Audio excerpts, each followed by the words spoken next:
आखिर क्यों हुआ महादेव के शक्तिशाली पुत्र गणेश जी और महादेव के अंश अवतार यानी हनुमान जी के बीच एक घनघोर युद्ध। आखिर गणेश जी और हनुमान जी के बीच हुए इस युद्ध में किसकी हुई जीत और किसकी हुई हार। आप देख रहे हैं मिस्टीरियस हिंदू। तो चलिए अब करते हैं ज्ञान की बात। वीडियो में आगे बढ़ने से पहले हमारे चैनल को सब्सक्राइब अवश्य करें और बेल आइकन जरूर दबाएं। साथ ही कमेंट बॉक्स में जय श्री गणेश, जय श्री बजरंगबली अवश्य लिखिएगा। पुराणों की कुछ कथाएं ऐसी होती हैं जिसके बारे में बहुत लोगों को जानकारियां नहीं है।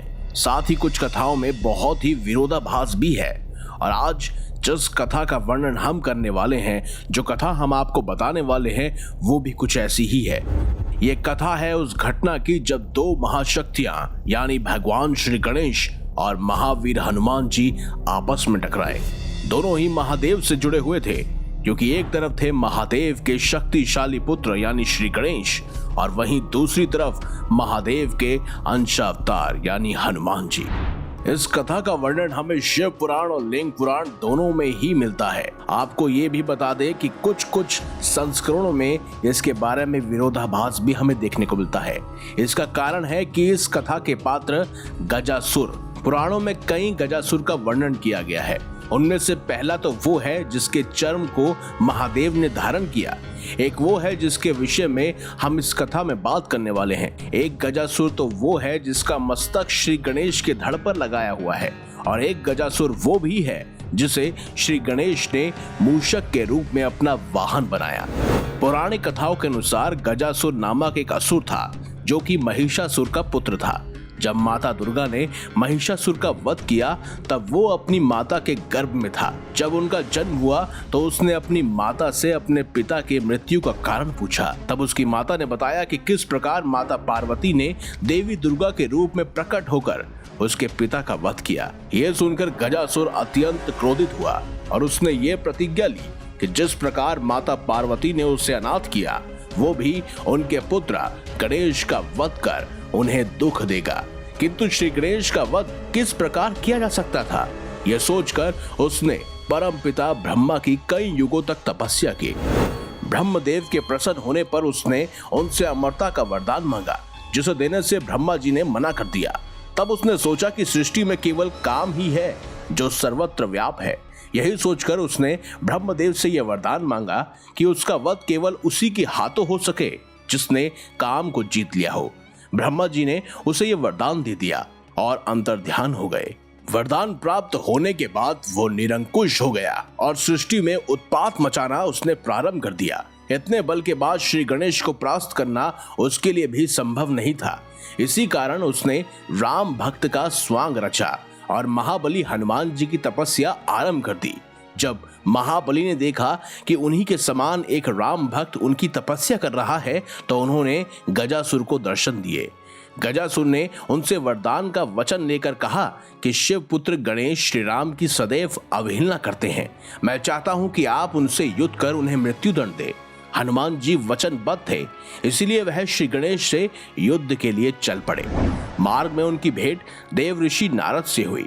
उन्होंने देव ऋषि नारद से पूछा कि क्या वास्तव में गणेश जी रामद्रोही हैं। देव ऋषि स्वयं चाहते थे कि गजासुर का विनाश शीघ्र ही हो। यही सोचकर उन्होंने झूठ तो नहीं बोला, पर बात बदल कर कहा कि गणेश तो सदैव शिव भक्ति में लीन रहते हैं। श्री राम का स्मरण करते हुए तो मैंने कभी उन्हें नहीं सुना। देव ऋषि से ऐसा सुनकर हनुमान जी उसे सत्य मानकर कैलाश पहुंचे और श्री गणेश को ललकारा। उधर देव ऋषि तत्काल ही माता पार्वती के पास गए और उन्हें सूचित किया कि महाबली हनुमान विघ्नहर्ता गणेश जी से युद्ध करने के लिए कैलाश पर पहुंच गए हैं। यह सुनकर माता तत्काल ही महादेव के साथ उस युद्ध को रोकने चल दी। उसी समय गजासुर ने उनका मार्ग रोका और हंसते हुए कहा, हे देवी, जिस प्रकार तुम्हारे कारण मैं अपने पिता के लिए तड़पा हूँ, तुम भी आज अपने पुत्र के लिए तड़पोगी। ये देखकर उसका अंत समय जानकर महादेव उसके वध को प्रस्तुत हुए। उधर हनुमान जी अपने पंचमुखी स्वरूप के साथ श्री गणेश से युद्ध करने लगे। दोनों रुद्र के ही अंश थे और दोनों की शक्ति की कोई सीमा नहीं थी। दोनों अनेक प्रकार के दिव्यास्त्रों से एक दूसरे पर प्रहार करने लगे, किंतु उसका कोई भी परिणाम नहीं निकला। वे दोनों ऐसे देवता थे जिन्हें बचपन से ही अनेकों देवताओं से कई वरदान मिले थे। दोनों के बीच युद्ध बहुत देर तक चलता रहा, किंतु कोई पीछे हटने को तैयार नहीं था। वहीं युद्ध को अधिक खींचता देखकर श्री गणेश ने अपना अमोघ अंकुश हनुमान जी पर चलाया। पवन पुत्र ने अपने अमोघ गदा को उसके प्रतिकार के लिए चलाया। जब दोनों दिव्यास्त्र टकराए तो सृष्टि पूरी तरह से हिल गई। उस समय श्री गणेश ने अपनी सूंड से हनुमान जी को और पवन पुत्र जी ने अपनी पूंछ से विघ्नहर्ता को इस प्रकार जकड़ लिया कि जैसे कि दोनों युद्ध लड़ने में असमर्थ हो गए हों। उधर गजासुर काल के वश में आकर महादेव से टकराया। सृष्टि में महादेव ही ऐसे थे जिन्होंने काम को जीता हुआ था। यही ब्रह्मा जी का वरदान भी था। उस असुर का अंत समय निकट आया देखकर महादेव ने तत्क्षण अपने त्रिशूल से गजासुर का मस्तक काट लिया। इस प्रकार उस अन्यायी असुर का अंत हुआ। तब शिव शक्ति तत्काल उस स्थान पर पहुंचे जहां पर श्री गणेश और हनुमान जी एक दूसरे को जकड़े विवश खड़े थे। महादेव ने उन दोनों को मुक्त किया और समझा बुझाकर उस युद्ध को रुकवाया।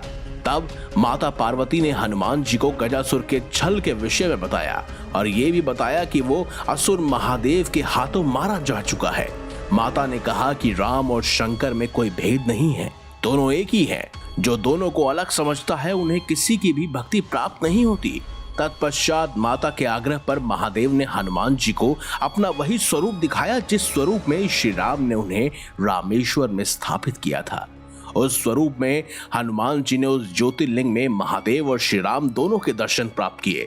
तब श्री गणेश और बजरंग बली ने हरिहर स्वरूप उस ज्योतिर्लिंग को प्रणाम किया। गजासुर की कथा हमें शिव पुराण और लिंग पुराण दोनों में मिलती है। हालांकि कई लोग हनुमान जी और श्री गणेश के इस युद्ध को शेप मानते हैं। इसका सबसे बड़ा कारण गजासुर और हनुमान जी के बीच का कालखंड है। दोनों के कालखंड में बहुत बड़ा अंतर है। जहां गजासुर सतयुग में जन्मा वहीं हनुमान जी त्रेता युग में अवतरित हुए।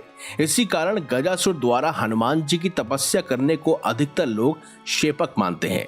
इसके अतिरिक्त इन दोनों के युद्ध का स्पष्ट वर्णन हमें शिव पुराण में नहीं मिलता बल्कि लिंग पुराण में बारीकी से मिलता है। इन सब के बाद भी ये कथा लोक कथा के रूप में जनमानस में बहुत ही ज्यादा प्रसिद्ध है।